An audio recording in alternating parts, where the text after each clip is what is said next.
Friends, আমি ভবানী মুখার্জি। আমার YouTube channel রান্নাবাটি এসে আপনাদের স্বাগত জানাই। আজকে আমি বানাচ্ছি ভেটকি মাছ কাতলা চচ্চড়ি। খুব ইজি একটা রান্না। কীভাবে করব সব কিছু উপকরণগুলো আমি বলে দেবো। তা আগে বলি, আমার চ্যানেলে নতুন বন্ধু হলে তাকে স্বাগত জানাই। পুরনো বন্ধুদের পাশে থাকার জন্য অনুরোধ জানাচ্ছি।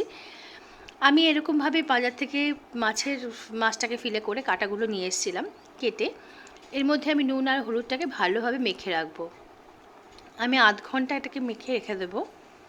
আর এরকমভাবে সাইজগুলো হয় সেরকম পিস করেই আমি কাটাগুলো কেটে নিয়ে এসেছিলাম। তো আমি ভালোভাবে মেখে রেখে দেব। এবার আমি কড়াইয়ের মধ্যে তেলটা গরম করে মাস্টার্ড অয়েল দিয়েছিলাম। আন্দাজ মতন মাস্টার্ড অয়েল দিয়ে গরম করে মাছগুলোকে হালকা ফ্রাই করে নেব। সাথে আমি কি লাগছে সে বলে দিই। কাঁচা লঙ্কা, আদা কুচি, টমেটো কুচি, লঙ্কা স্বাদ মতন নেব। কেউ চাইলে লাল লঙ্কা গুঁড়ো অ্যাড করতে পারো। আমি কাশ্মীরি লঙ্কা গুঁড়ো এর মধ্যে অ্যাড করব একটু কালারটা হওয়ার জন্য। আমি টমেটোগুলো সবগুলো দিয়ে দিলাম। আমি বড় সাইজের একটা গোটা টমেটো নিয়েছিলাম। আমি আন্দাজ মতন আদা কুচি দিয়ে দিলাম, আর দিয়ে দিলাম আন্দাজ মতন লঙ্কা। আমি এবার এর মধ্যে গোটা জিরে, গোটা ধনে আমি মিক্সিতে গুঁড়িয়ে রেখেছিলাম। সেই গুঁড়োটা হালকা ডাস্ট, খুব বেশি ডাস্ট হয়নি, সেটাকেও আমি এর মধ্যে মিশ্রণটা দিয়ে দিলাম। এবার এর মধ্যে জল দিয়ে মিক্সিতে আমি পুরো পেস্টটা তৈরি করব।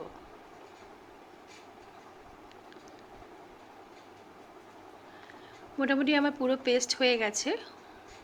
দেখো কতটা মিক্সড হয়েছে, কত ঘন হয়ে গেছে পেস্টটা। এবার আমার মাছগুলো ততক্ষণে কিন্তু ফ্রাই হয়ে গেছে। আমি আস্তে আস্তে মাছগুলোকে তুলে নেব।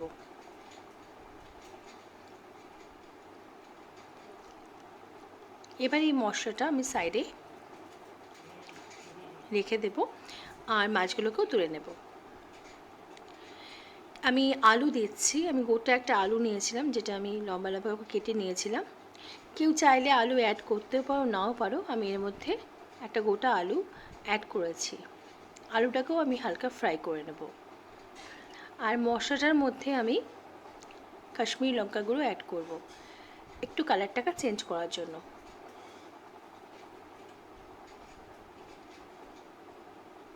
খুব ভালোভাবে এটাকে মিশিয়ে নেব।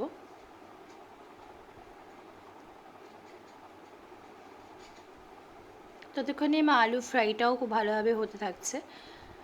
আমি মিডিয়াম আঁচেই রেখে দিয়েছি। ওটাকেও আমি খুব ভালোভাবে আরেকবার ফ্রাই করে নেব। মোটামুটি আমার ফ্রাই কিন্তু অলমোস্ট রেডি।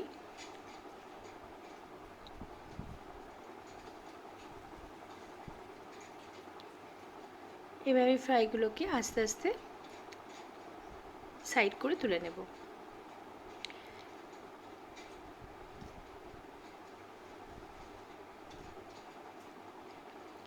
সেম তেলে আমি তেজপাতা আর সাদা জিরে আমি এর মধ্যে অ্যাড করলাম ফোড়ন দেওয়ার জন্য। এবার পুরো মশলাটা আমি এর মধ্যে দিয়ে দিলাম আস্তে করে। গ্যাসের ফ্লেমটা কিন্তু আমি একেবারে মিডিয়ামই রেখেছি। আর খুব ভালো করে এটাকে কষাতে হবে যতক্ষণ পর্যন্ত তেলটা বেরিয়ে না আসে। এবার আমি আন্দাজ মতন হলুদ, আন্দাজ মতন লবণ দিয়ে ভালো করে আরেকবার কষাবো। কালারটাও খুব সুন্দর আসে। আগেই বলেছি, কালার যত সুন্দর আসে রান্না দেখতেও খুব সুন্দর লাগে, খেতেও খুব ভালো লাগে। তো সব কিছু আমার এটা হয়ে গেছে, তেলটাও আস্তে আস্তে বেরিয়ে এসেছে। এবার আমি সমস্ত উপকরণ মানে মাছ, আলু সব একসাথে, মাছের কাটা সব কিছু একসাথে দিয়ে দেবো। দিয়ে হালকা আমি নেড়ে নেব।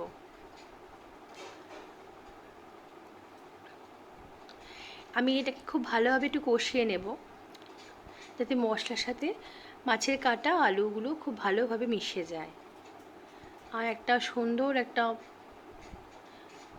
ফ্লেভারও বেরোবে। মোটামুটি আমার কষানো কিন্তু একদম কমপ্লিট। তখন আমি এর মধ্যে মশলার যে জলটা ছিল সেই জলটা আমি একটু এর মধ্যে অ্যাড করব।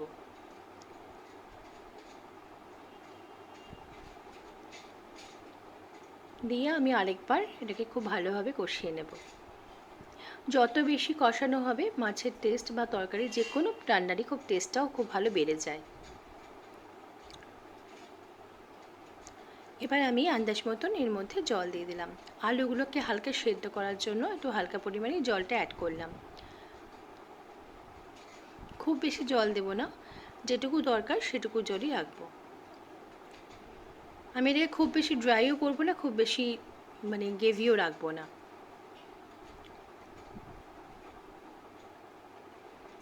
ততক্ষণ এটা ফুটে উঠেছে।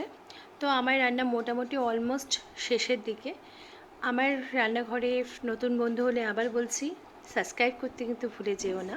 পুরনো বন্ধুদের বলবো অবশ্যই আমাকে কমেন্ট বক্সে জানিও আমার রান্না তোমাদের যদি ভালো লাগে, অবশ্যই কিন্তু আমাকে জানাতে ভুলে যেও না।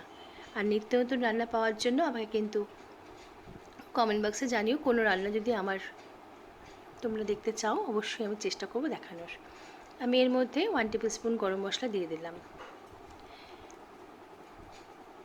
আবার নিত্য নতুন রান্না নিয়ে আমি হাজির হয়ে যাব বনানি। আজকের জন্য এখানেই টাটা। মোটামুটি আমার সব কিছুই কমপ্লিট হয়ে গেছে। আমি এবার এটাকে সার্ভ করার জন্য রেডি। আলুগুলো পুরো সেদ্ধ হয়ে গেছে।